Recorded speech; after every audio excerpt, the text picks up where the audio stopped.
Good evening, everyone, and welcome to the Freeman Files right here on the J Free 906 podcast channel. Seth and Tom, man, we have got a great show for everybody tonight, do we not? We have got a real treat. Boy. So drop the puck and let's get going. Drop the puck. I tell you what. Okay, folks, I was just going to say real fast. If you haven't already, just subscribe to the channel. And if you like the content of what these three gentlemen do for us here tonight, give us a thumbs up. Tell your friends about it. Let's get it out there. And without further ado, let's bring on our very special guest for tonight, Mr. Laird, Niven, Terry Matheson, and Mr. Stephen Guptill. Guys, how are you doing? Great, thanks. Thanks for having us on. Steve, you're still muted. There you go. There we go. There you go. Good. It's not like Steve. Glad you said that. Yeah, I am too. Oh my gosh. Thank you guys, first of all, for coming on the show tonight. I really do appreciate it. I know Terry and I, we talked about this when we were there in last summer, and I kind of cornered you over there at your table. I kind of asked, hey, would you ever mind coming on the podcast? You were like, sure, we could work that out someday. Well, today's that day. We got it worked out. So thank you guys very much. Steve and Laird, they're old hat here. We've had them on many a times. love you guys to come on and one newbie here, yeah, so really do appreciate it. Let's start this off with saying, first of all, I think season 12 so far has been great. There's been a few episodes that have kind of not had a lot of stuff going on, but yet so far everything that's been happening during the season is really taken us, especially with you guys in the money pit, has taken us to the point where we're now about ready to see the Caissons arriving on Oak Island and the money pit. That's going to be next week, I guess, with Vanessa Lucido. So yeah. You guys, I mean, in the drill program and everything you've done. So I'm going to start this off with Terry. You haven't been on the show before. And so I wanted to ask you real quick, how did you get involved with coming out to Oak Island and doing your work out there? How did all this come about, if you don't mind? Well, I was just like any other Nova Scotian, kind of enthralled by the whole idea of it. But I only had a peripheral understanding what was going on. I'd only watched a few shows. When I started to work on a water supply for Tim Hortons just outside of Halifax, I worked with Brewster Well Drilling on that job. Me and Kyle hit it off well, and that's the way it happens sometimes with work. In geology, word of mouth is everything. This guy's good to work with. Kyle liked working with me. He called me about a month and a half later, said, Terry, later this week, we're heading on down the road to Oak Island. And I was pulled over to the side of the road, taking his call. I thought it might be work. So he said, what are you doing till June? That's 2017. What are you doing till June 2017? I said, well, I got a few irons in the fire, but I can't turn down the opportunity. What are you up to? So then he got into this Oak Island possibility. He said they were going to do the drilling that summer, and they did. They did a great job. Subsequently, we went to Caisson. But anyway, the call came into me. I'm asked, if I can do it. I said, sure. Tell somebody to give me a call. Carly Mosier gets on the phone and says to me, what do you, this, that, the other thing. I impressed her by degrees that I could log the core, do a mud log, which is what the kind of drilling they were going to do, because I'd been a geologist for over 25 years. Uh-huh. So, and I said, at the end of the conversation, she said, I'm going to get you over to Craig Tester. I said, great. And I said, by the way, this is really wonderful. You guys are, now into your second or third year now. She said, Mr. Matheson, if you're chosen to work on the Oak Island family, you'll be working in season 5. And I was like, I knew it had been on, but I hadn't followed as close as I'm sure a lot of people do. So I was very surprised at that. Got me over to Craig, worked through things with Craig, and he said, I need you down here in 2 days. And I said, wow, that's great. That just sounded, I thought I won the lottery, obviously. And that's the story how I came on. And Craig is just a great guy to work with. His head's always in the game, as you can see in the programming. Yep. Yeah. So that's how I got there. And then I get down there and I meet guys like Laird and Steve. One of the few, some of the episodes I'd seen had Laird in it from the previous season. So it's nice to meet him. Yeah, Laird shared with us something about a story about boots, and he had to jump a hole, and he didn't have boots with him, and so he had to borrow a pair Fair Ricks. pair of Ricks. And I don't know what his shoe size is, but I guess they didn't fit very well, right? When you had it. Mine's 8.5. Rick is 14. Wow. They did not. Close then. Yeah, close. Yeah, right. Yeah, that was Easy great. to get them on and off, I guess, Laird? Oh, yeah. Yeah, there's a left one and a right one, so Yep. you hope. But that's the kind of way things happen down there. You just get thrown into a situation, and if you're a little short of something, a rain jacket or whatever, one of your brothers takes care of you. So when I arrived there and met Laird and Steve, and later on Scott and Paul, it was like a band of brothers, really, and it's just grown. This last season was season 8 for me. I think it's season 9 for Laird, and Steve, you're 6 or 7. I'm not sure. I'm about the same as you. I think I'm 1 behind you, Terry. Right. But at any rate, it really is. I think it comes across. Everybody really, it is a band of brothers. Everybody's trying to work hard with Rick, literally our leader that we all look up to. And I think everybody senses that, his personality and his drive really push everybody along and give you something to aspire to. Yeah, absolutely. That's something that we Tom and I and Seth, we've talked about that quite a bit, and then Linda, and we have quite a few people that help us with the show, Jan Anderson and Henry DeWitt. They really help us out a lot with the show. And we've talked about that quite a bit, about, first of all, the integrity of all of you working together. We get a lot of people, obviously, with a podcast like this. I get a lot of people, oh, that's a bunch of crap. They're just trying to make money. There's nothing there. Blah, blah, blah, blah. We get it all the time. But I tell them, well, you obviously don't watch the show. Oh, it's all scripted. No, it's not scripted, because you all tell us it is not scripted. Zero. I believe that. So, I mean, you might be asked to maybe repeat something that the camera didn't catch or something once in a while, I suppose, but it's not scripted. It's like, this is what's happening, right? So, Yeah, it's not scripted, and we do replay things, but after this long, we have an idea of what the producers want. Mm-hmm. So we have an option to take something one way or another. Yeah. We try to help them out as best we can. Sure. As long as we don't compromise our values, right? Exactly. Right. Yeah. It's pretty obvious that it's not scripted, because you can see it in your face different times. Yeah. Especially Terry, when something comes up out of the hole and you're slicing the sleeve and you're looking at it and you go, gravel. It's all very real time, and no, scripted, absolutely not. But as you say, we are from time to time, somebody will have talked over you, and the sound people didn't get it clear. Could you hit that again? And so you just repeat a moment later exactly what you said initially. Again, it's just happening very real time. It's like any conversation I have with my dad, and every time I say something, he goes, huh? So, I have to repeat myself. It's tough for the archaeology, because as much as production would like to be at us every moment of the day, they just don't have the resources to do that. So there are cases where we find something, they're like, okay, as much as we hate to do it, we have to kind of recreate that find. Right. They like it in real time. Yeah, absolutely. And we feel that as fans watching the show, we get that sense that it's happening right now, especially when you see somebody like Gary, or like Scott, or like Tom had mentioned just a moment ago about your face.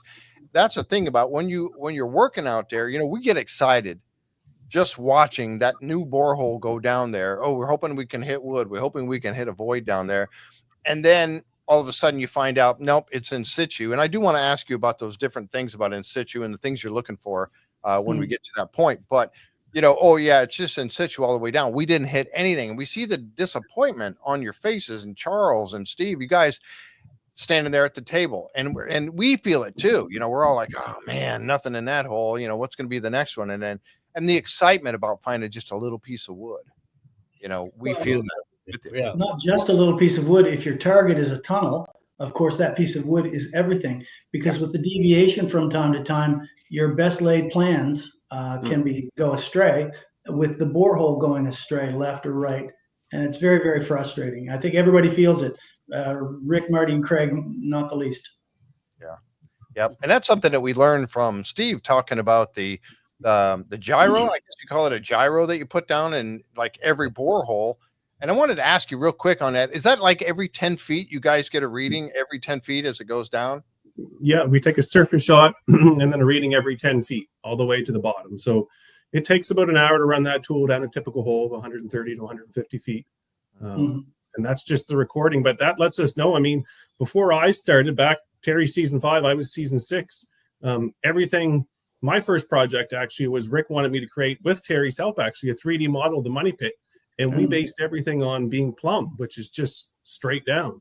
Yeah. And lo and behold, our first model wasn't accurate at all, because when we actually got the gyro results back on all those boreholes, it shifted the whole money pit. So actually one of the most important tools we use in the money pit, and Terry's trained on it as well, we both run it with Scott, is that gyro. So Terry's notes with that gyro literally build the 3D model that we use. Can't stress it enough, Steve, exactly what you said. Before Steve came along and before we started running the gyro, which he basically is the magician with, he puts everything in the database afterwards. But after the hole, we run a gyro every time, and we're I don't know whether it's a plus or minus within 8 inches, I believe. So we're down 220 feet. That borehole can have strayed 15 feet. So when you can follow that hole to exactly where it went, not about where it went, within 8 inches, that really puts you on the map. And Steve is just literally invaluable. Before he came, I was measuring things out myself, and I think he credits me a little bit that I was somewhat particular. As a geologist in the field, you try to have control on your position. But Steve coming, again, we have consummate professionals all around. I'd like to include myself in that group, and we have Laird over in the archaeological side, and Steve over in the surveying and control on your position, and knowing exactly where you are in that borehole and being able to plot it and map it. That tells Rick, Marty, Craig, and Scott, and anybody and everybody exactly what they need to know, or their best images provided. Yep. And that's got to be, and it's got to be frustrating a little bit too sometimes, I think, because like when you were chasing that tunnel that was running from, across what would be the northwest corner of the garden shaft, and then falling over towards the baby blob, and you guys were chasing that tunnel. Well, if you are putting down, your borehole, you're starting your drill right here, you might miss it by the time you get down there. And that's got to be one of the most frustrating things because of the walk of that drill. It's heartbreaking and disappointing. And again, we may have missed it, but we know exactly where it was, and we know where we are when we finish the hole, at least, courtesy of the gyro and Steve's plotting. Yep. And as crazy as it sounds, we've shot after a target before, and it's walked into a new target. Yeah, exactly. Yeah, you hit wood at a certain level, and we're always trying to see that. You got the little piece of wood that you lay there next to you guys call it the sausage, right? The little piece of wood there with the depth and the borehole number and all that. And so we're looking at that because that's important to us, because we're kind of following the data as well. And we don't get as much as obviously that you guys have on the show there, but we're following that as well. And so you're right. Yeah, if you hit something that was not, it was offset from where you were intending to go, that's fantastic data as well. But even no data, I mean, missing everything is still data, right? Yeah, absolutely. That's Charles, that's one of his great lines is you miss it, but at least you know exactly where you are. And if it's not there, it's not there, and where it is not. It's not maybe it was left or right 5 feet. It's exactly at the point where Steve gyroed it in at, and that's extremely important. Knowing where it isn't, huge value. So is there any tool or instrument or anything like that you'd like to try in the money pit area, going down those tubes that you haven't tried, or is that pretty much the extent of what you can do? We've tried lots of tools, and Terry can probably get into that, but you said you saw Jan Frankie this year. We've had Mike West in previous years. We've run different resistivity and GPR. We've run some different types of technology down those boreholes that are PVC. And we just had a question come across the screen and asked when we gyro. We gyro at the end of every borehole. End of every hole, yeah. Do you experience like the drill walking consistently a certain distance in certain areas, or is it random every time? It's random. It's random, and where you hit that boulder that throws Mike off, Gotta say, shout out to Mike and Choisonic. Those guys are on the job. They're really going. They're trying to find the balance between getting the hole done, driving the footage down, and getting down there quickly, and hitting the target. And I think in the future, we're going to see a little more focus on some precision and slow directional drilling, because everybody's quite disappointed that, a lot of holes, you just aren't getting the information you need. But again, shout out to Choisonic, and in particular, Mike, best driller I ever worked with. And I've worked with a lot of drillers. This guy he's one with that machine. His head's always right down there with the bit. He's exactly into the material that he's drilling through, and nobody can drill it any straighter, I guess is all I'm trying to say. And it's down to where you hit the boulder or where you ricochet off of that beam. And those are the inhomogeneous ground that he's drilling through. Is that the function of the diversion, or the whole straying? It's a function of the inhomogeneous stuff you're traveling through. Shafts, tunnels, boulders in the till. It's very difficult. And so I'm going to clarify a little bit too. The more disturbance. So if we're drilling in an area where we have 20, 30, 40, 100 boreholes, Mike, our driller, is more apt to walk. If we're drilling in a brand new area, he tends to be pretty straight. We had holes this year that were literally almost perfectly straight, 2 inches, 4 inches, 6 inches from top to bottom. I would say the average hole would run about 3 feet. If I had to average them all out, the average hole from surface to 150 feet is about a 3-foot run. That's just average. It's not consistent, but it is fairly straight when Mike's drilling in a area where there's no boreholes. Brennan, not quite so much. Brennan's the manager and the owner of the biz, and he's a good driller. But again, he can't touch Mike, because Mike, again, his head's in the game and he keeps it straight. But again, what Steve said, it's a function of the material you're passing through. They are doing everything they can to keep it straight. But if you hit a boulder 10 feet down, you're going to stray a lot. One other thing, as you go at depth, you can pretty much hit a target, plus or minus 3 or 4 feet at 120 feet, but we're taking them down to 220 or 230 feet sometimes. And those holes, as you get deeper, once it starts to wander, it gets that wandering spirit, and it'll take off as much as 15 feet. Wow. So how do you decide how deep you're going to go, and how do you decide when to call it? For example, someone says, I want you to go down 180 feet here, but you only get down to 150, and you run into something or don't something or whatever. But I guess, as far as the depth and when to actually say, no, we've gone far enough, there's nothing here to see. So I can touch quickly, then I'll let you finish, Terry, on that one. Sure. So going into the year, we have multiple targets that we want. So we come up with a plan. Terry will present his, I'll present mine, Scott, the owners, Charles, anybody to do with the money pit will come in. And so let's say we're chasing a tunnel. We know that 95-foot tunnel that goes under the garden shafts is 95 feet. So we come in with a target. And so we'll say, we'll tap out that drill program at 120 feet. So we hit the sand seam. And so that's a drill program. But then we'll talk about the 230-foot ones or 240, where you go back to the Ideon targets, right? They were very deep in the money pit.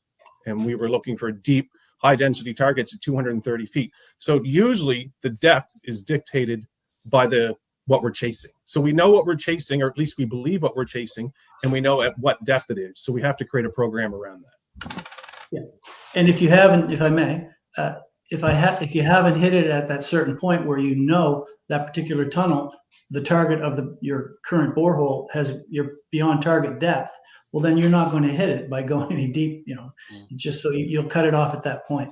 I just wonder if you ever decided, we're down here to 95 feet, we didn't hit anything, let's go another 20 just kind of for fun to see if there is anything down here. Yeah. With geophysical targets, that's absolutely what we do. It's very important. Geophysics it's a bit of a voodoo science. They can get the XY quite often, but the depth is something it's plus or minus 30 feet. So, you'll go an extra 10 or 20 feet at least on those types of holes. We've actually done that before. We were going to call a hole. Terry, you might remember this. I think it's probably season 8, maybe 9. It might have been what kickstarted the C1 cluster. Remember that? Right. Okay. And Mike came to us, and we were going to call a hole, and he said, "There's something beneath. Keep on pushing." So we pushed, and we found and it changed the whole program for the whole year. Wow. Absolutely. Incredible information gained from that C1 cluster and all the work we did. Yeah, that was season 8, I believe. And yeah, Mike's intuition on that particular one, we knew we were in fertile ground, but Mike, his intuition or his feel, not his intuition, it's his feel. It's where, you know, imagination meets knowledge and experience. And that's what we got in Mike. So anyway, that's all I can say. And then, yeah, back to your point, at a certain point, you just give it up, but you have often secondary targets as well. So you'll go to a certain depth, and then if you take it a little deeper, you might run into. We're close to where the vault was anticipated at 150. So let's take it to 150. That's your secondary target because you know you've missed your tunnel at 100 feet or 110 feet. So take it a little deeper. I wouldn't mind getting back to. Is there any other geophysical survey? If you don't mind, whenever you get a minute. Okay. Well, we can do that anytime. I just wanted to mention too about Mike. And we noticed this year, I mean, we see him on there, you know, season after season after season, drilling all these holes. But this year we noticed that you have included him more into the show, if I may say so, and asking him questions. And we got that knowledge. I did anyway. I got that feeling that you really do rely on his expertise as to what he's doing there and running that drill, because you said, well, if he says there's, I think I can't remember the actual quote that was said on the show, but if he says there's something there, there's something there is basically what it was. And that's no question. You really do trust his intuition or his expertise on that drill program. We've all come to trust and appreciate Mike's knowledge and his experience. And if he says he's got a feeling, you don't just turn away from that. Yeah. Rick in particular tweaks on that. Get Mike over here. Let's get his input. Should we take it that extra 20 feet? Because time is money. We've got other things to move on to. No, there's no question. It's a real testament to the caliber driller we have in Mike that he's given a lot of latitude to call it. And you do see him provide input on camera for the program as well. Yes. Yeah, that's great. How long would it take you to do a hole, say down, if you don't run into any big problems or anything, say down 150 feet, start to finish, gyro, done for the day? That's about a day and a quarter. I guess I'm just going to come off the top of my head. Steve, what do you think about that? It depends on the year. This year would be a day and a quarter. A typical year would be just shy of a day.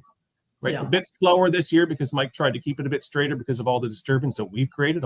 We're into 500-600 boreholes now probably. It will eventually air. They ask us that towards the end of the year, and I give them a precise number. It's between 500 and 600. And so Mike took it a bit slower this year to try to keep it straight. But day and a quarter. Yeah. Because when he strays a little bit, he'll go into a proximal hole and it'll take off because the softer ground draws the drill bit toward it. Mm-hmm. And again, we're very, very lucky to have Mike, because Mike, if he's made a mistake, as me, who's trying to interpret along with it and trying to understand it, if a driller shines you on and misleads you, that just throws you completely, because now you've got two variables where you might have only had one. When Mike makes a little mistake, he says, I just did this, I did that, or the rate, I think I hit something here or there. And a little mistake is nothing at all. Thank you, Mike. That, everybody makes them, and he'll tell you. Some drillers, you'll talk to them, how deep are they have to count their rods to tell you that they're at 130 rather than 120. Mike, you ask him, it's just right there, because again, his head's down that hole. He knows exactly where he is. Yep. Wow. Yeah, we've had those situations too when they were drilling over just in front of I don't remember the borehole numbers, but they were just in front of the garden shaft, just to the south side of the garden shaft. And you guys actually hit a pocket of air pressure, I'm going to call it, blowing up through there. What was that all about? Was that really a pocket of pressurized air down there? Very interesting, of course, because, the air down there, it had to be trapped or put down there. We think that we're hopeful that was, and when we subsequently drilled, we thought it was probably put down there by the air rotary, just to be frank. But the possibility that you're chasing is that you've got an air pocket within an enclosed cavern vault. treasure chamber type of a situation. And that's, everybody stood, their ears all perked up when we saw that. It was really, really incredible. We were too, as fans watching, and we're like, oh my gosh, what did they hit there? Because it was just blowing out of there.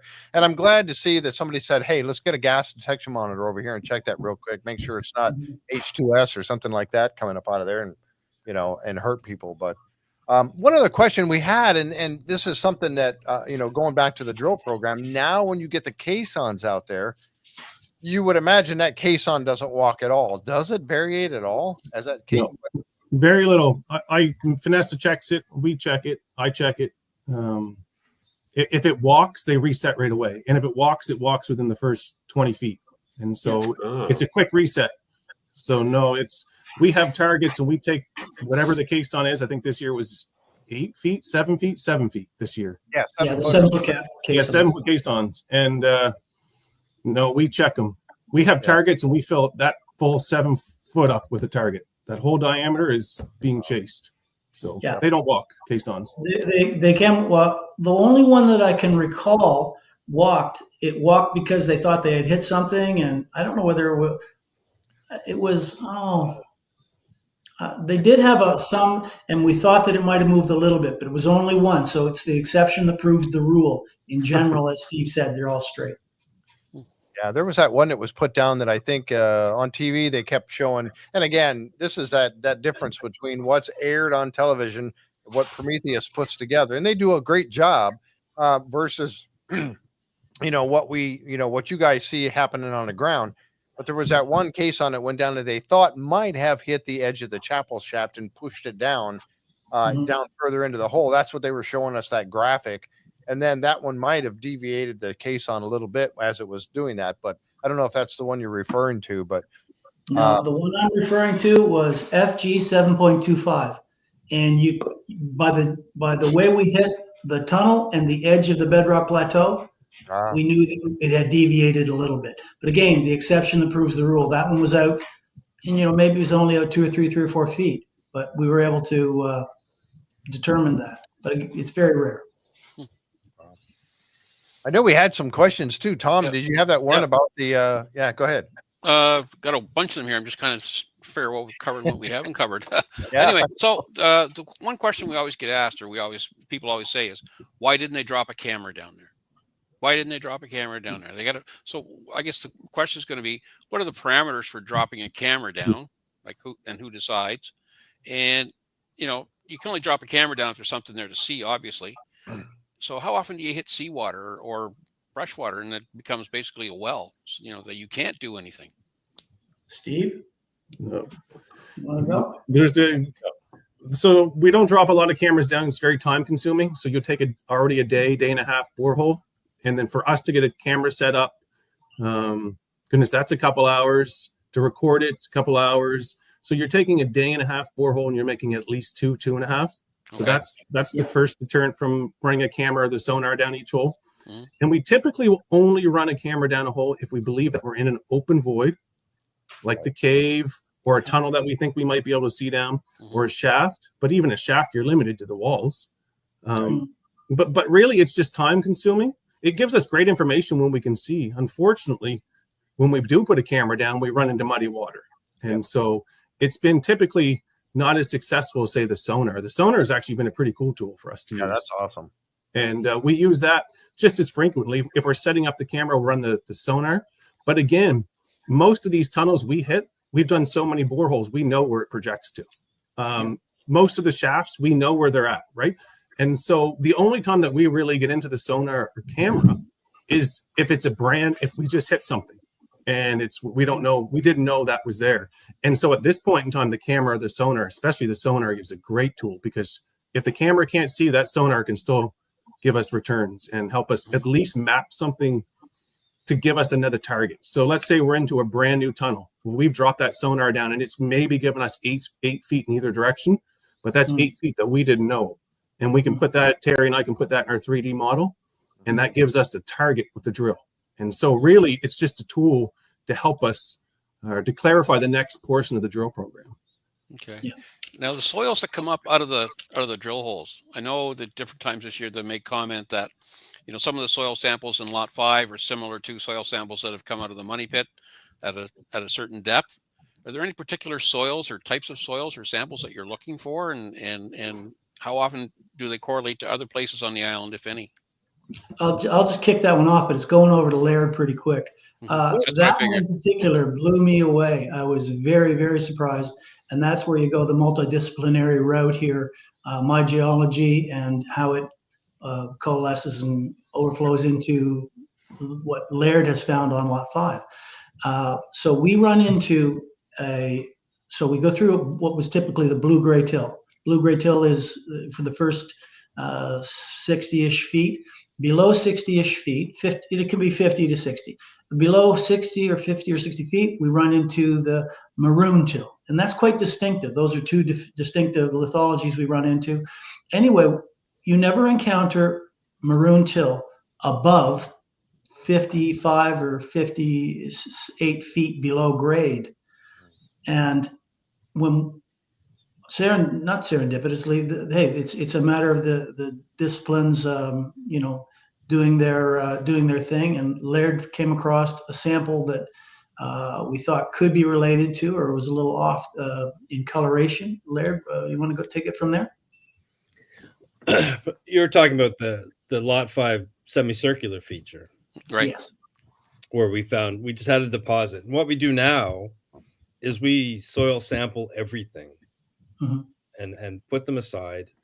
And what happened was basically data collection, but it was Emma and Moya who did this. And just through the XRD, they do the soil samples, and the more samples you get, the bigger your database is. And so they just happened to randomly do a sample from the money pit, the maroon till, and a sample from lot 5 at different times. But when they got the results of the sample from lot 5, they were able to correlate that to that sample of maroon till from the money pit, right? And that which is only encountered below, at depth, not at surface, at depth. So somebody connected with lot 5 was at least 50 feet below grade in the money pit. And that's why everybody's very excited. Yes, am I? Yeah, no, you should be. You should be extremely excited. Yeah. And that would be somebody would be actually even below sea level. At that point, yes. Yeah. Wow. Yeah, it's one of those aha moments, right? Mm-hmm. Well, not for Emma doesn't have an aha moment. I think she has oh shit moments. And that was one of those. Well, yeah, because I mean now she's got to try and make sense of it, right? Wow. Right. Yeah. Wow. Just briefly back to the camera. The camera is less significant, as Steve mentioned, than the sonar. When we get down in an open space, it's not open.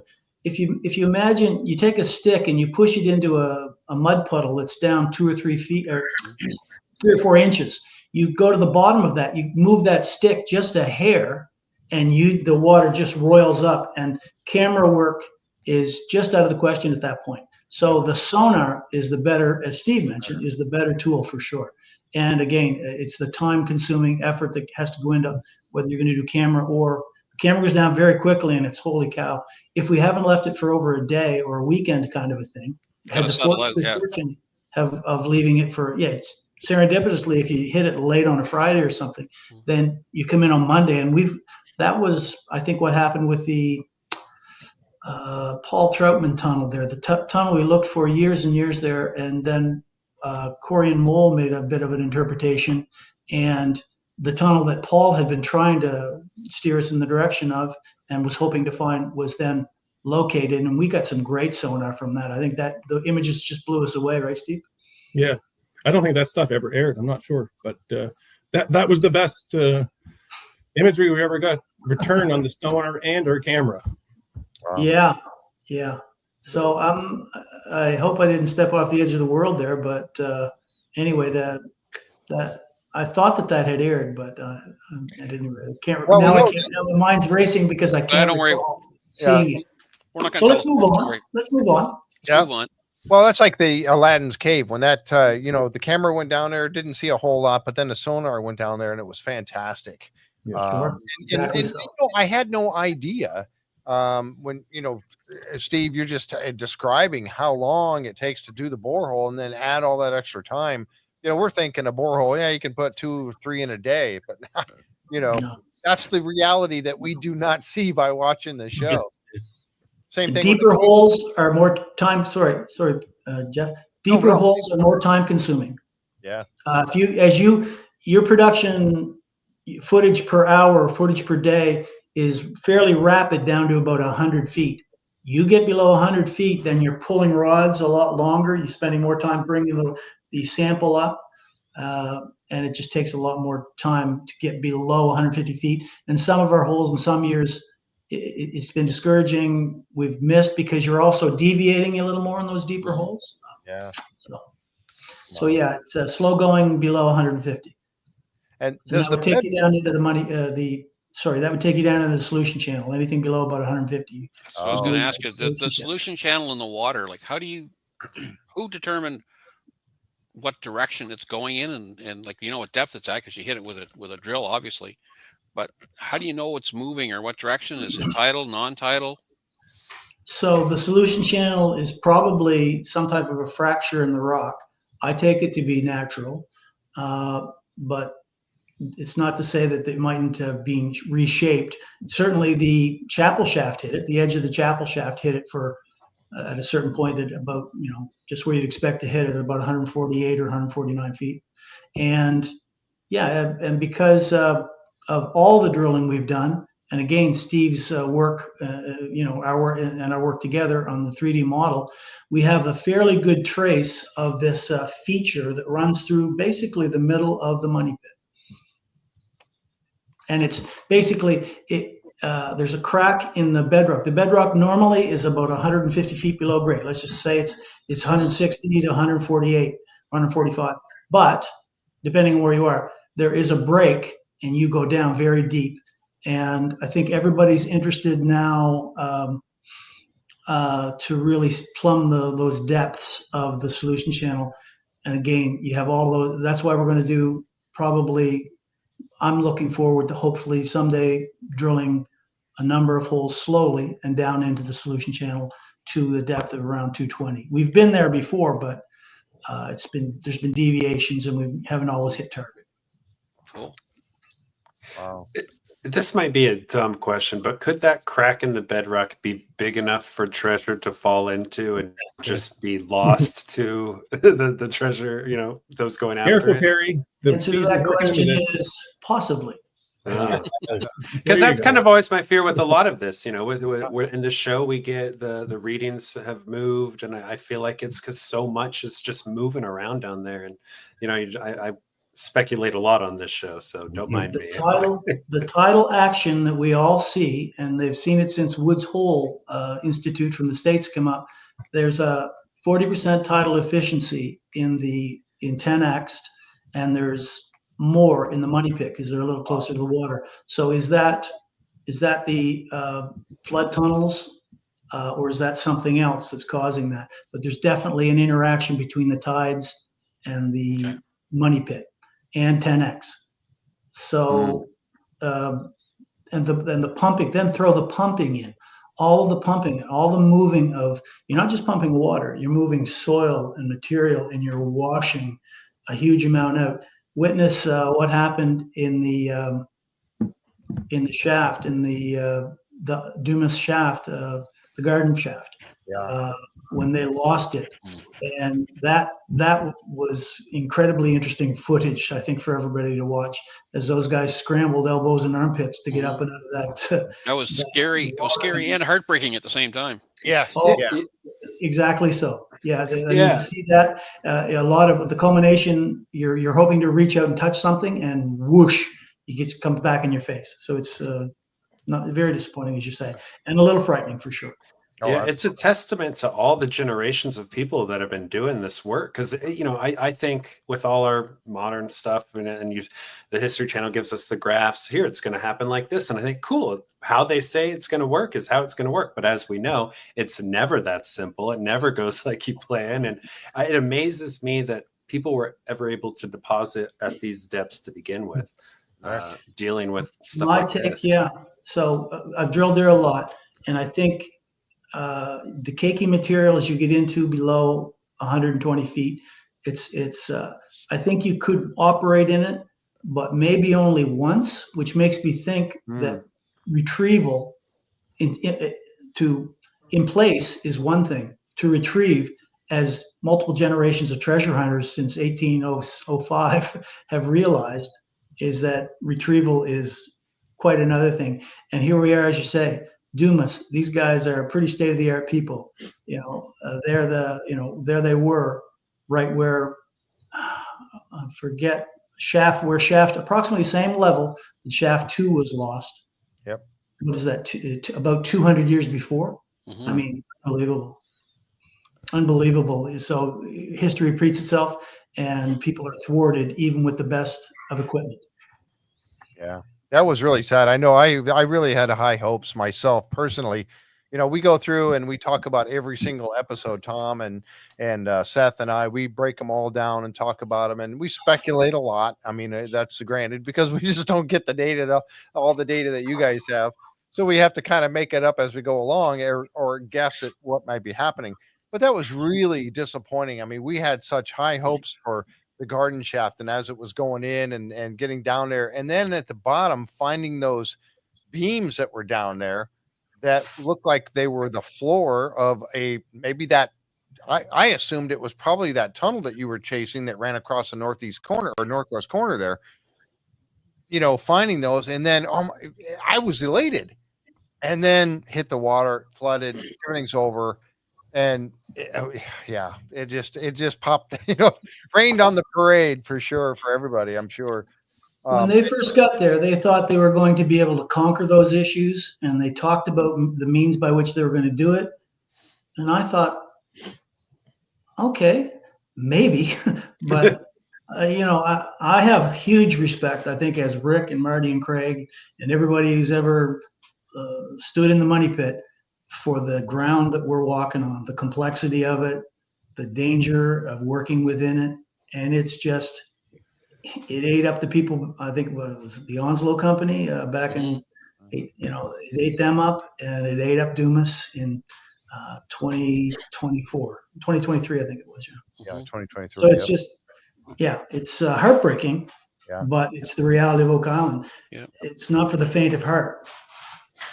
Yeah. And go ahead, Tom. I was going to say, when you think about it, when these guys are down at 95 feet, they're 60 feet below sea level. Mm-hmm. That's it. And, to put a 9-story building, basically, underground, and do it 200 years ago by hand, it was quite a feat. Yeah. The driving head you're looking at there, I think it was 40 PSI. Mm-hmm.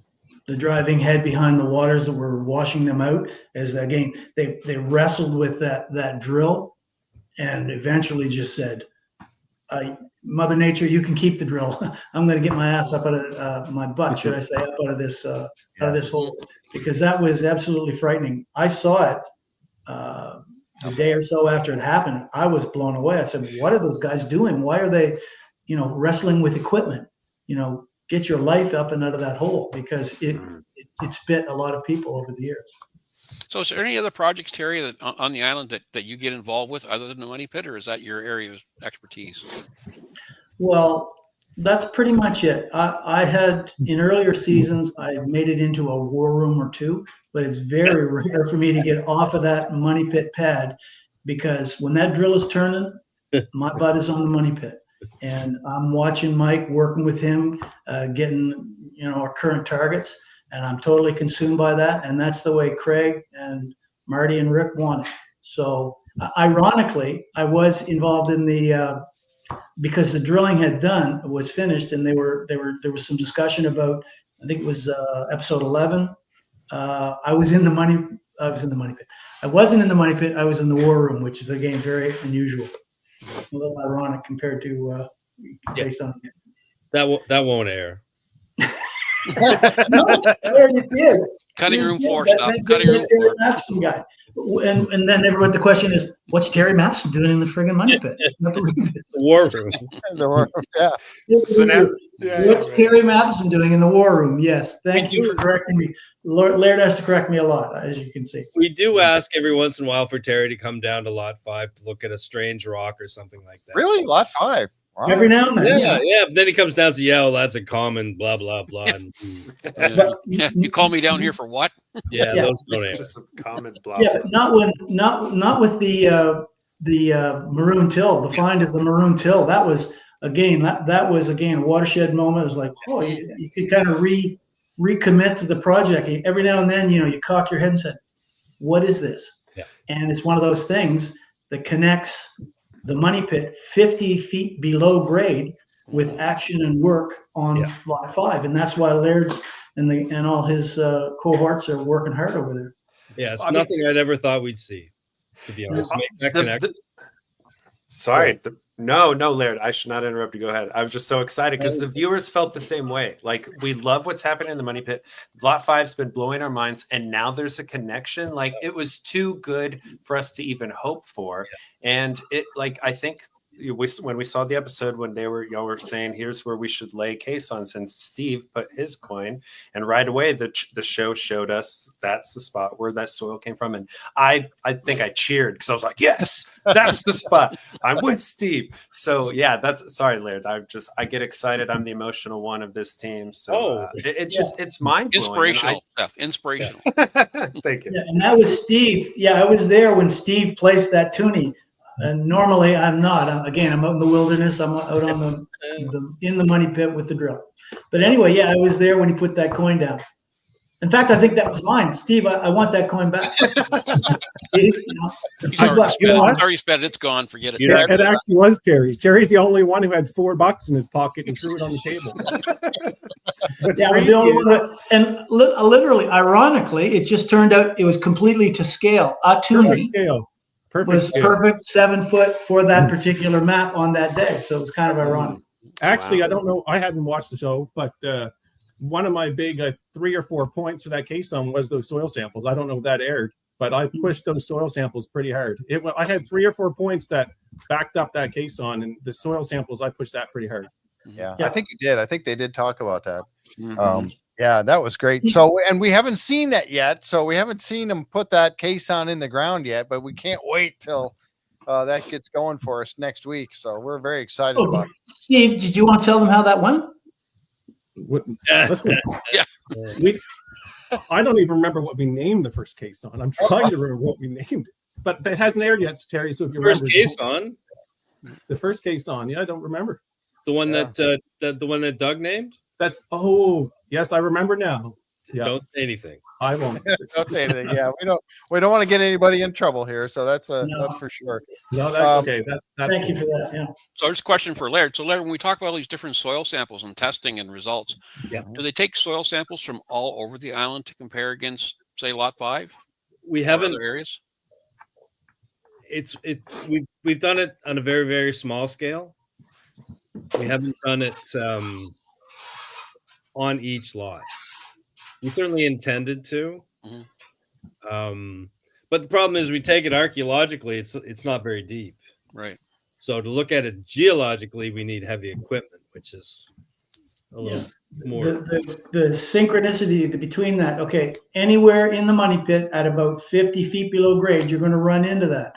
But where Laird might encounter it would be only beneath the humus, I suppose, or down in a foundation somewhere. 50 centimeters.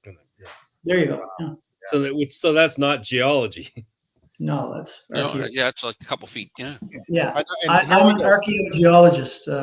That's what me and Mike are doing out there. And as we run into all of these anthropogenic structures put down by Chapel and Hedden and all of the treasure hunters previously. I mean, I will say the lab is processing a lot of material, soil samples right now. Yeah. And I got to say too that the lab and Emma and Moya and all of your team. I mean, what a fantastic thing. I mean, Prometheus.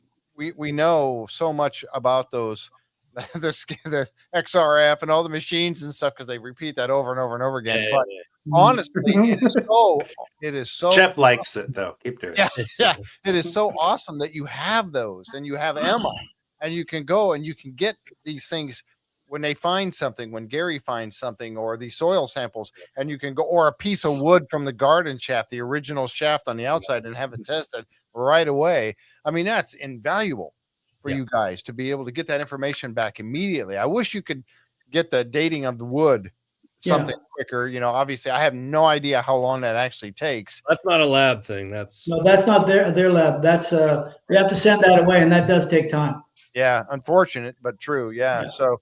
Yeah, but as far as any, sorry, go ahead, Laird. No. I just want to add that it's Emma there, but it's Jillian who's taken the lead managing the lab, because Emma's all over the place. So we have Jillian kind of focusing her, nice. And it's made us a lot more efficient this year. Yeah, we saw her. We actually saw her at the table with Terry and stuff. I know. An episode, she was out there. Well, actually, Terry wasn't there that particular time. That scene that was going on, but Charles, I think, was there, and I think Steve, you might have been there. But anyway, there she was, and we saw her at the table. We're like, wow. At the table, do you mean the time that she brought the sample from the garden shaft in previous years, where she had the gold? This is Jillian. No, Jillian, not Emma. Jillian takes over from me. She's got some training as a geologist. Oh, well, fantastic. There you go. Hydrographer. Yeah. And Moya as well.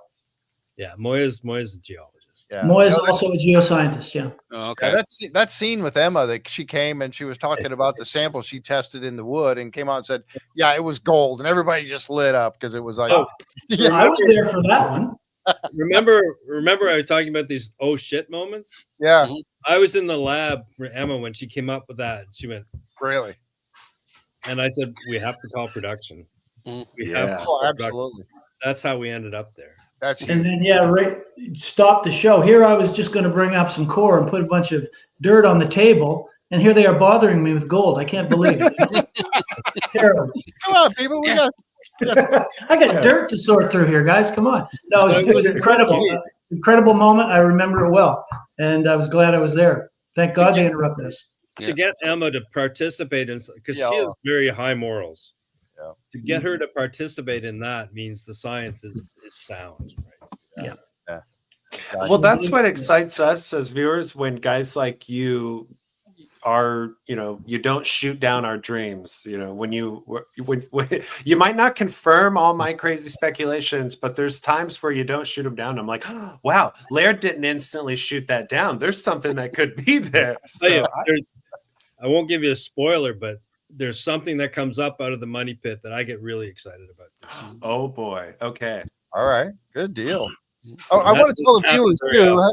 Yeah, we're having a great time here, and we do have some levity to show everybody coming up here too. So don't go away. We got a lot to do, and there's some a nice video that the guys created that we were going to show you here in just a little bit. But I know Laird has been kind of quiet over there, and we'll throw a couple questions your way.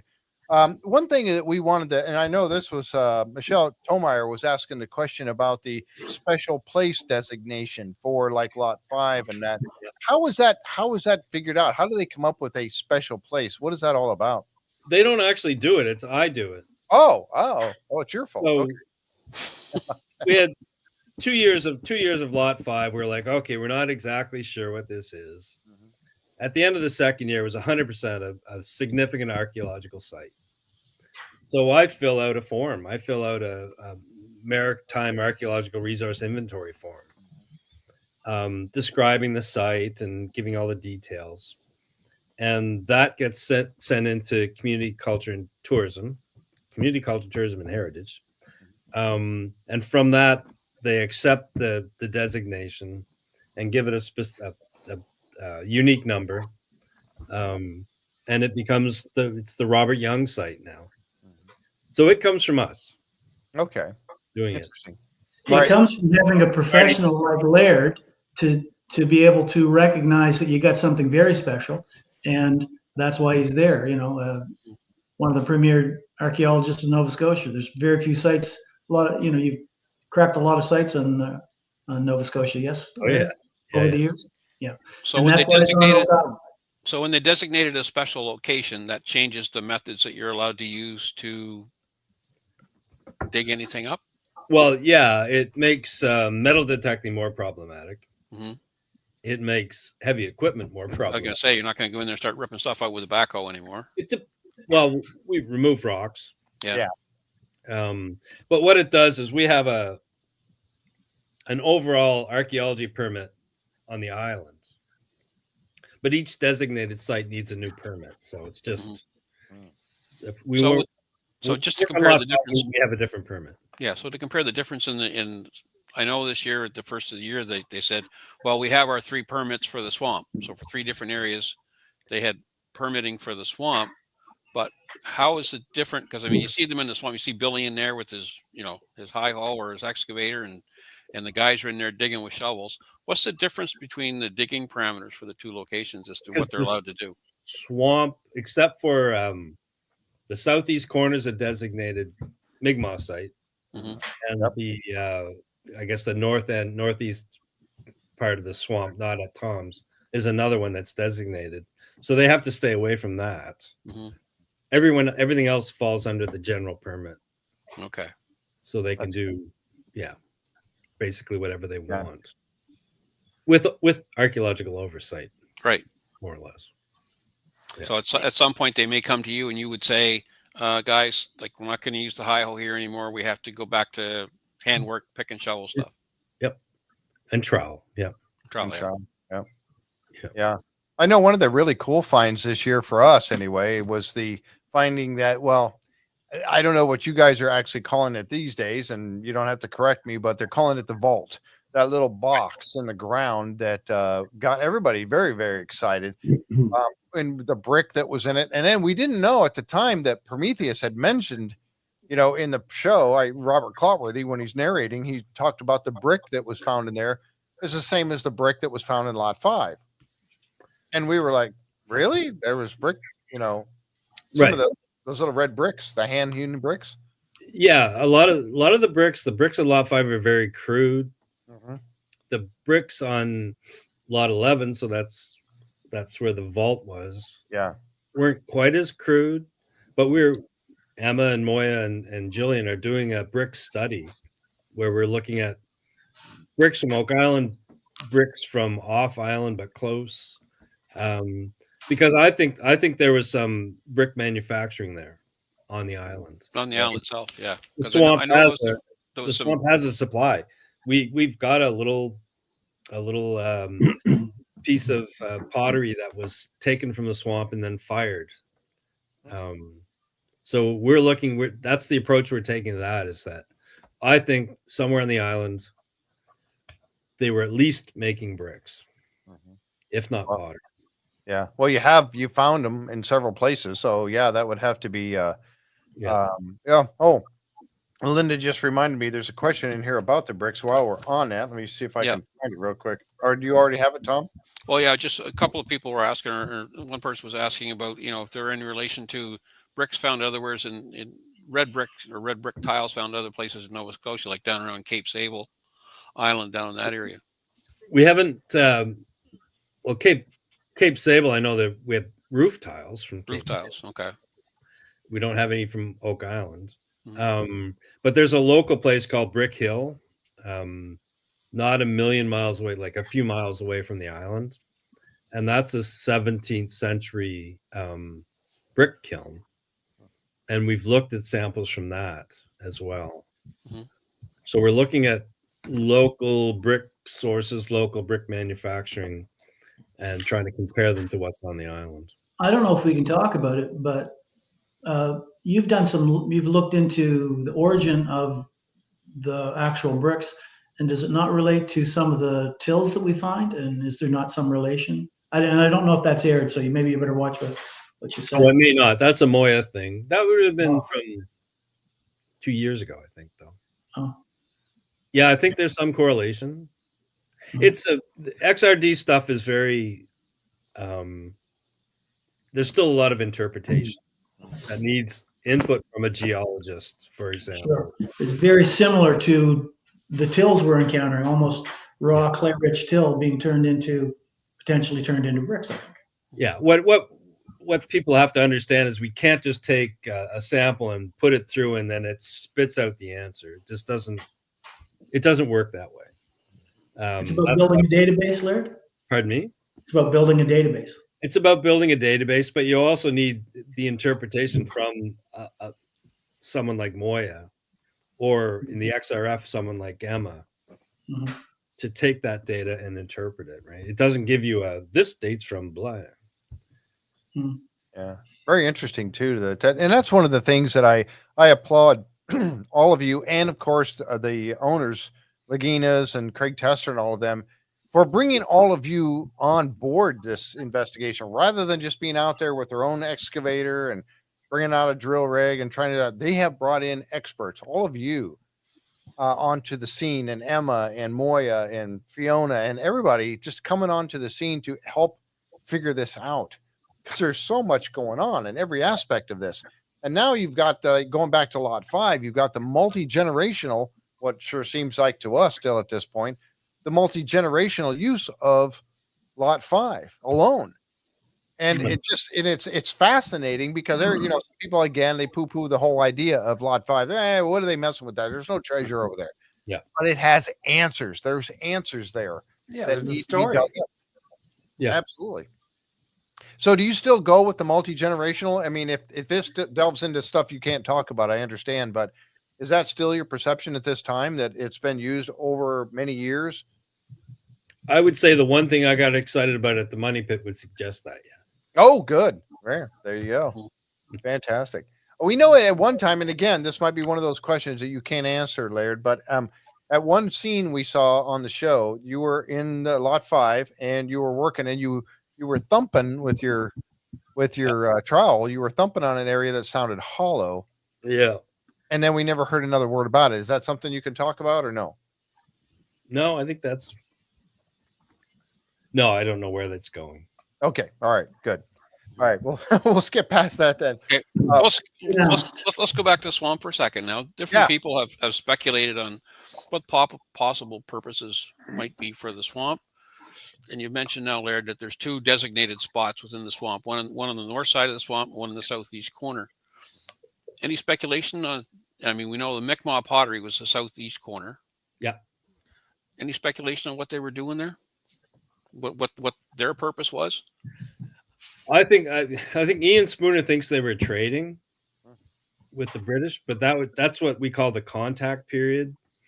I think what we found in the southeast corner and the northeast corner is a little bit older than that. It's pre-contact, pre-European contact. Mm-hmm. I don't know if they were there. I suspect they were there for waterfowl, because I think if we do more analysis, they were along the edge of the east side of the swamp. Mm-hmm. Is where they were. So they were there for very specific seasonal resources. Right. Yeah. And I think they're probably waterfowl. Mm-hmm. Interesting. Yeah. Mm. Because deer would be on the mainland anyway. Yeah. Lots of ducks in the swamp. Lots of ducks. One of the theories that different people have thrown around over the years, that they were using the swamp as a shallow area to build fish weirs, that sort of thing. Yeah. Maybe that's why it was blocked off at some point, and it just created a swamp over the years. I don't know. And there's fresh water in the swamp, but there's fresh water on the mainland as well, right? Steve, the one thing you said about the swamp this year, they keep bringing you in, you keep talking about the elevation of all these different rock structures in the swamp, and they all seem to be sort of down that east side of the swamp. Is that something that I find it very interesting that they're all down this east side of the swamp? They're all at roughly the same elevation, and they all seem to head sort of towards the upland. So Any I do a speculation? presentation on that. I don't think it's aired yet. I don't watch the show. Okay. But I don't It think it's hasn't aired. aired. But I did a presentation pretty late in the year on Laird with some help with this. I think Terry as well and Doug. with some dating and elevation and how it corresponds. So I can't touch on that too much, but No. what I can touch on is everything that dates in around 1600s, which is about a foot and a half above sea level, if I remember correctly. There's a lot of elevations. That would be the cobble path. The stone road itself is about at sea level. Some of the features, the newer features, we'll call them the 1600s, maybe even into early 1700s. I think Laird would agree with that, maybe. They're all at about a foot and a half above sea level. I've talked about that on air already. Yep. I do a pretty in-depth presentation that I'm not sure will air or not, and I get really in-depth about the time period in the swamp and how the elevations correspond to that. So that may be coming. We're That's so great. glad to hear that, because we speculate a lot about that. Sorry, go ahead, Terry. Yeah, before the Stone Road, back in season 7, I think it was, when we were drilling in the swamp with a relatively small sonic rig, we encountered, before the Stone Road, we encountered other platforms in the more northerly, but still on the easterly bank of the swamp. And I don't know if you recall that, but I don't know how much attention was paid to it, but definitely other platforms or level surfaces created by previous inhabitants. Similar to the Stone Road, but not as well engineered. Right. That's the thing that fascinates me, quite honestly, when you get back to that whole thing, is somebody went through an awful lot of effort to make the paved area, the stone road at the southeast corner, and the road leading all the way up along. Somebody went through an awful lot of trouble to make that, and a lot of manpower. And so we all go back to that whole, here's the speculation. What in the heck were they doing it for? Had to be a major operation going on there. I mean, and then you find the vault that was put in there. Was that vault actually just a cooler? You know, some people have speculated that it was an area for Anthony Graves to put food stores in there to keep them cool, assuming that at that time it wasn't as boggy right there as it is today and full of water and muck and everything else. Or was it actually some sort of a vault that he found that had some treasure? That's, you know, the rumor is that he was trading on the island or on the mainland with silver coins, Spanish coins or whatever. And again, that's a rumor. I don't know if we can ever get any proof of that, but you know, so you wonder what in the heck was all this, and was that vault in a cobble path? Was it put in there, you know, or was it right next to it? So those are, you know, some of the questions that we always, you know, speculate about and really want to know, you know, what's going on there. But again, going back to that whole thing of so much manpower was put into this. It had to be speculation until Laird finds those artifacts, right, Laird? That's why. So yeah, we didn't find no smoking gun out of that, except proximity to Anthony Graves' house and his barn was even closer. Right. Putting the puzzle pieces together, right, Laird? It was an odd one. We called it a well at first, but it certainly does not hold water. So yeah, it's an interesting piece, you know, and to see, you know, now you have Katya out there, and she was doing some metal detecting there for you as well, and that was interesting to see. And then when Rick was down, he was right down in that thing, pulling out pieces of there was a piece of pipe and a crank handle for like a coffee grinder handle crank or something down there. Just like he does, just like Rick does. The guy just gets in there, boots dirty, up to his elbows.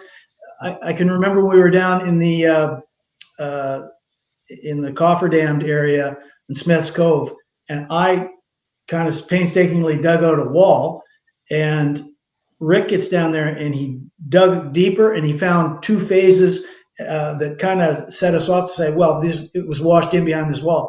And I had been working in there a few days, but I didn't think to just drive my shovel down. And while Rick is standing there, he thought, and then boom, sure enough, it kind of helped us understand the way what probably Dan Blankenship had lost. It looked like it was two or three tidal events that swamped them during maybe high tides at a given point. So Rick is just always in there like a dirty shirt. Yeah. Yeah, that's but you know what? That shows us just how invested he is personally in this whole thing. And I have to commend him, because you got the two different sides. You got Marty, and I think Marty's coming around to the history side, but you got Marty who's looking for that treasure. And that's the way a lot of people that watch the show are. They could care less about a piece of wood or a spike or anything else that's brought up, whether it be in a swamp, lot 5, or in the money pit. They could care less about that piece of wood. They're going, where's that treasure? They want the treasure. Then you got the folks that are like me that want to know the history. And I think the history that you guys are uncovering is just important as any treasure might be found on that island. And I want to know that too. I want to know the who, what, why, when, where, and how. What were these people doing there all these years ago? It goes back to lot 5. So question for you, Laird, also is, ball property. Is there any ideas about going back and doing anything more there, or is that pretty much exhausted at this point? I'd like to. For sure. When we left the ball site, Alex had found the master and commander's button. Yeah, I remember that. Tony was reporting on wharves on the south side of lot 25 and 26. Yep. And then it just got cut. That was it. Right. So that's where they found the bag pin too, right? Near the wharves. That was lot 32, wasn't it? Okay, sorry. We found one in lot 5 and lot 32. The bag seal. Bag seal, right. Yeah, I thought that was right. in my memory. I thought that was connected to the wharves that they had found. No. So over the winter months, Laird, when say for lot 5 is not being explored anymore, everybody's done for the season. Is it preserved pretty much the same way as lot 5? Like it's just pretty much covered up and left to the elements, or we covered it up and with geotech and tarp, and then some dirt and then tarp. So we didn't fill it in completely, just in anticipation. I think if the show goes away, I think there'll still be some interpretation on lot 5. I think that's the hope. But we didn't fill it in completely, but yeah, it's hopefully protected. Yeah, it needs to be, because that's a real, and there was never any kind of a structure ever recorded as being built on lot 5, right? I mean, no, and that's what Fiona's diving into now is the occupation history of lot 5, lot 6, and lot 7. As an archaeologist, Laird, do you think it's a blessing that Robert Young was like kind of protective of his site, that it preserved it for so long for you and like actual archaeologists? No offense to treasure hunters, but this, for a site like this, it was almost like, the little I know about him, I think he would be like proud that he, it was preserved for you guys. Yeah, I'm very secure in how Robert Young would feel about our work. I think he'd be excited about what we found. It is what he suspected there was something there. That's why he put the circle of stones around it, right? To kind of help protect it. Yeah. Well, he did that partially as deception, I think. But also it reflects a sense of humor, since he made it 13 feet across. Yeah. Right. So I think he'd be extremely happy with what we found. All around the island, do you think there's anything else like that? That it just, and I know we haven't seen it. You can't really, just a speculation. Do you think there's other spots that may be around Oak Island that are similar to that structure? I mean, you found this one there by happenstance, but I don't think anything can be similar to that structure, but I think there are other structures that are hidden. Yeah. That we don't know. We and that's Fiona looking at the occupation history. Yeah. You're going to be there a long time, Laird. Yes, that's Laird's retirement project for the next 10 years, I think. So when you look at all this combination of structures and roads and vaults or coolers, or whatever you want to call them, found all in that sort of 1 mile stretch called Oak Island. Is there any place else around the Maritimes here that would even be remotely close to that type of structure? It's really difficult to say, because I haven't been as intimately involved I've been intimately involved in places like Birchtown, and there's more to discover in Birchtown. But the Oak Island, no, I thought we were done in season 5. Oh, wow. In season 5, I thought, all right, this is stupid. This is it. And then every year something else happens. Yeah. And I'm not paid to be a skeptic, but that's my job. And it just draws you in even more. the more evidence we find, Yeah. and kind of irrefutable evidence.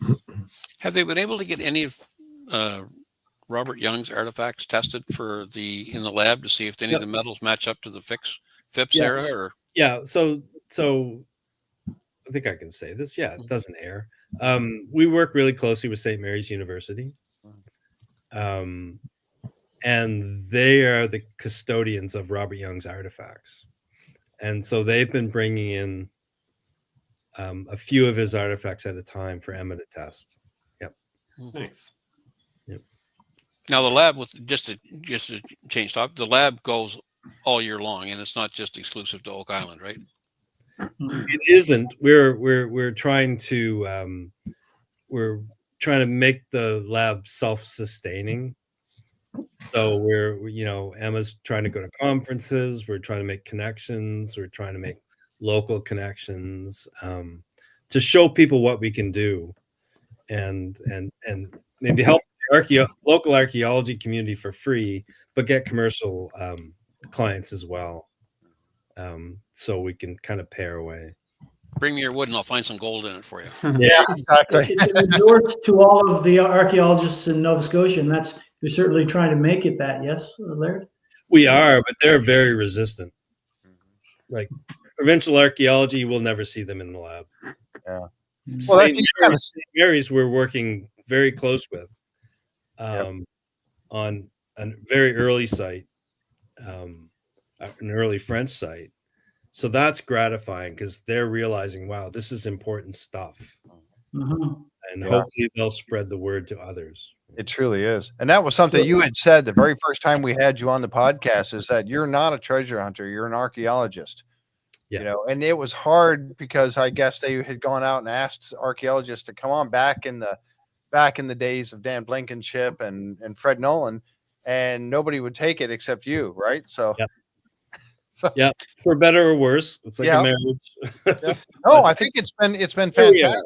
Yeah. It's a credit to the whole fellowship of the dig that nobody, and not one discipline, not one group seems like protective and takes ownership. I feel like there's no siloing of information. Everybody shares. And I think that's what I imagine, in addition to the new information and just the compelling story, but I feel like that's got to be what keeps you guys coming back every year.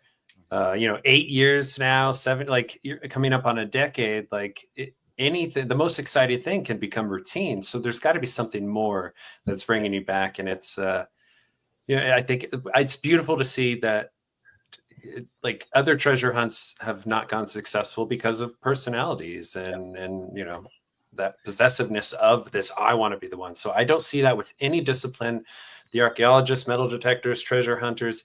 And I think that's why we need, because obviously the island, as the evidence is bearing out, that the whole island is going to tell the story.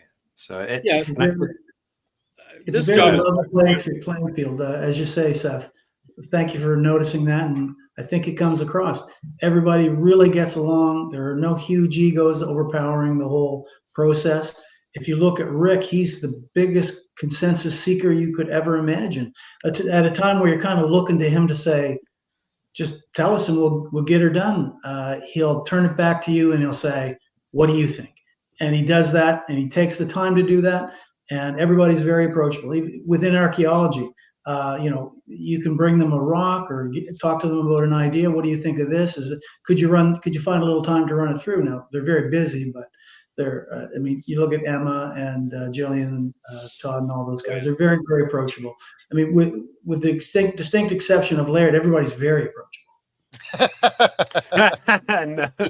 no, not at all. Of course, Laird's got a rapier wit, and he'll cut you with it, so you got to watch out. But he's very dry. He's very dry. It's much more than a paycheck, right? Yeah, paycheck's nice. But when the paycheck ends, our work doesn't. Right? We keep going. Right. Mm-hmm. Yeah. Oh yeah, and we say it all the time that if the show ended, you guys would keep going. You're not in it for the show. You know what I mean? Like. Yeah, not to be on TV. You're not in it to be on TV. The hunt would continue. Yeah.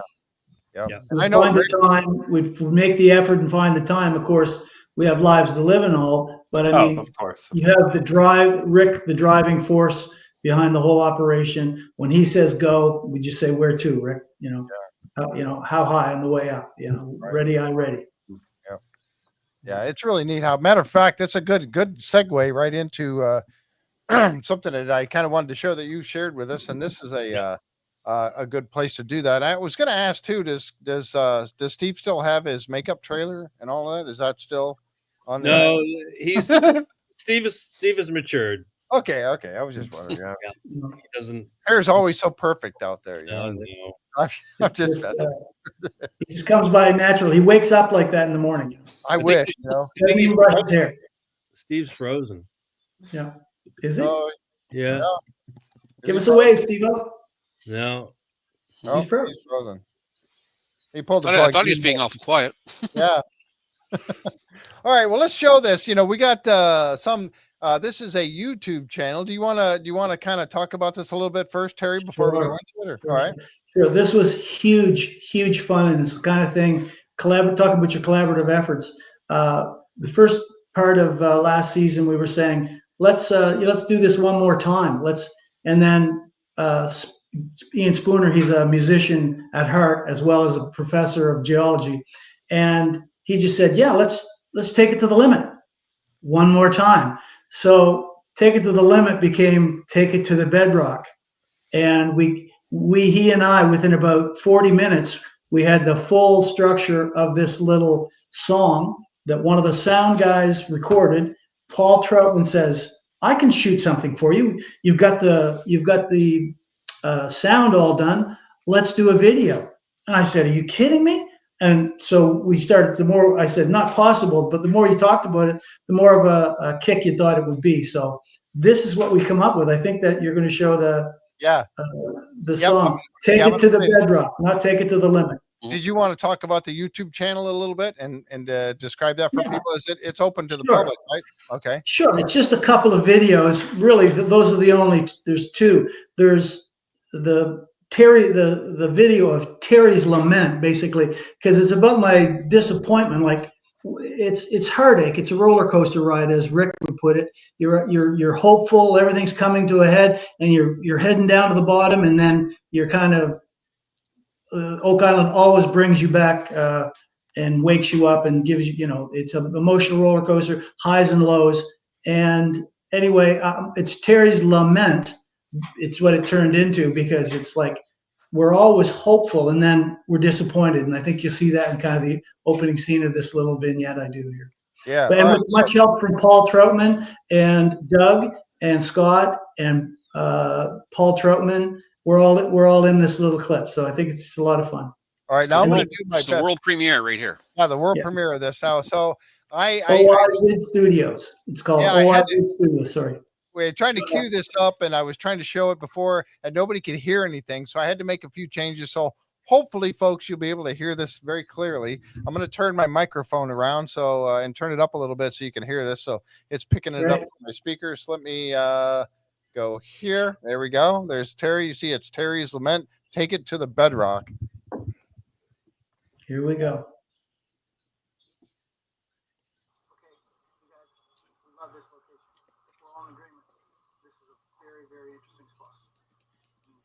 A little more volume. Great spot. We are at target horizon level. This section in front of us here, this sample, could be our best crack at it for the season. Are you with me on that? Let's see what we got.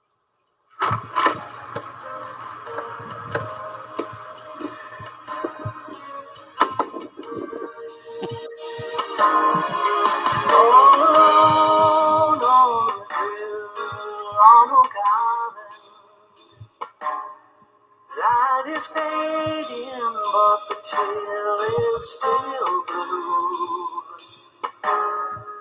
I was thinking by the tunnel down below me that I never knew. See, I've always been a geo. Spend my life along the coast. The boys get into the act. Hard to change. Just one little small. Just 'cause I've seen lately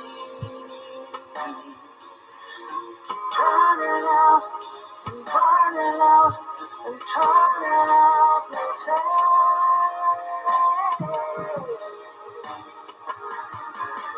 So put me on a pilot and bring me home. Take it to the bedrock. Let's find some gold.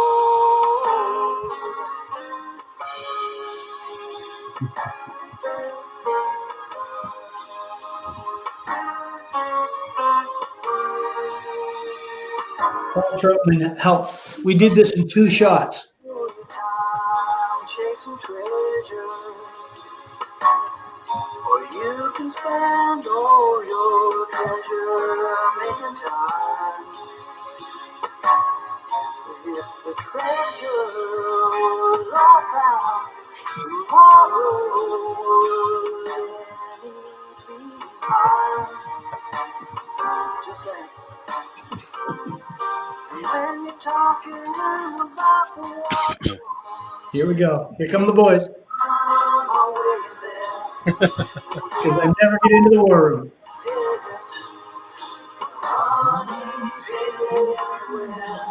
There's just something to believe in. Keeps me coming back. I'm running back. I'm coming back for more.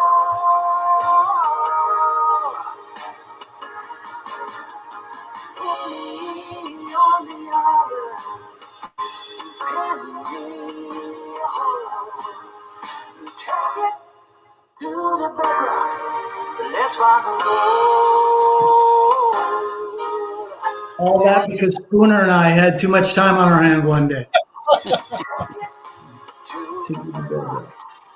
There's a bit of a shout here out at the end to the choice drillers and whatnot. One more time. So should we all be going like this now?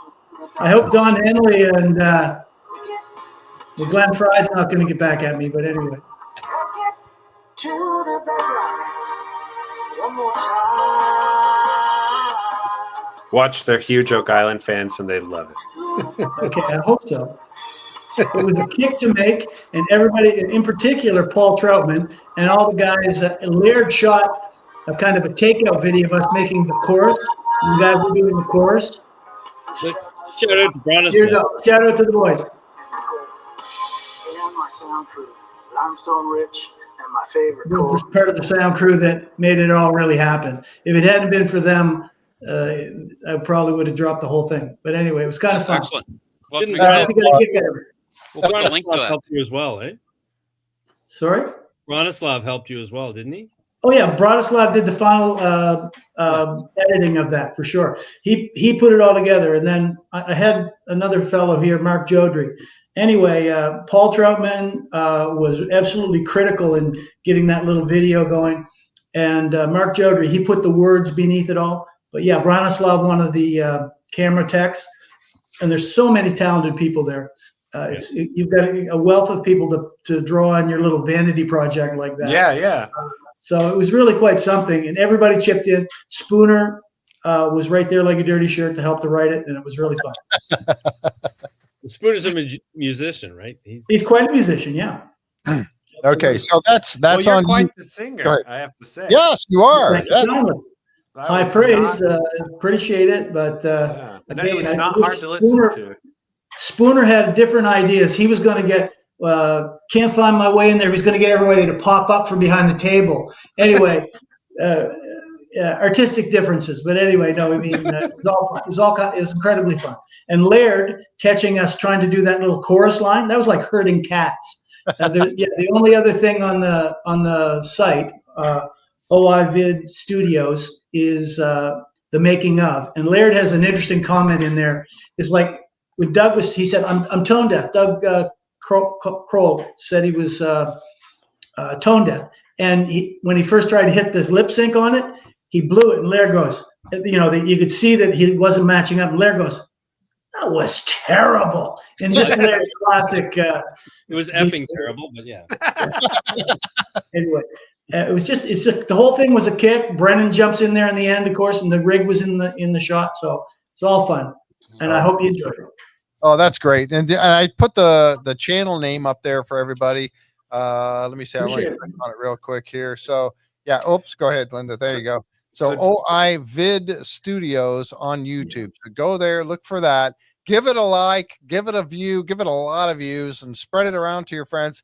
It's all there, so you can hear it much better than on my show here. Sorry about that, folks, but it didn't come through the way it was supposed to for us. So, look, Jeff, I appreciate that. I appreciate your help. Thanks for having us on. I really appreciate that, Jeff and Tom. It's been a real pleasure.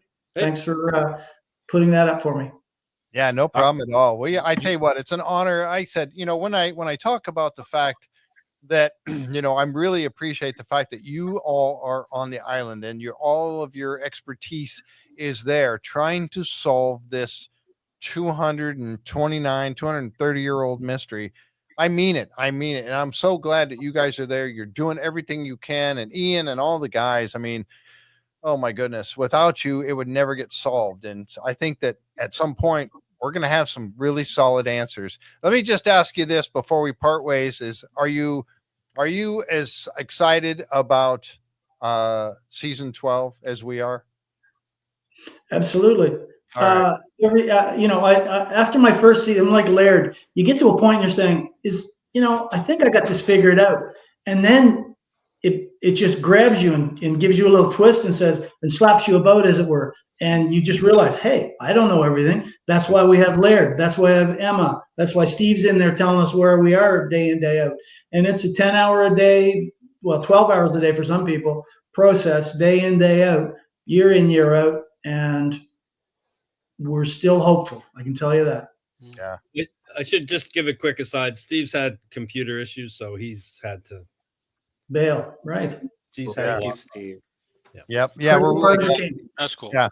Yeah, absolutely. I had a couple more questions for him, but that's all right. And I really hope that someday that you'll join us here again. I know Laird has been on the show several times. Steve's been on the show. Ian's been on the show with us, and Matt Lukeman. We really appreciate each and every one of you guys. We really, really do. And I hope that there's I hope the paychecks keep rolling in for you guys so you can keep at this, because we want answers probably as much as you guys do to figure out this mystery on Oak Island. Thank you. Really, thank you for having us, Jeff and Tom. Appreciate it, Seth. Nice and listen, from one Nice maritimer to the other guys, like, if I had known about Oak Island when I was in high school, I grew up in the Maritimes, right?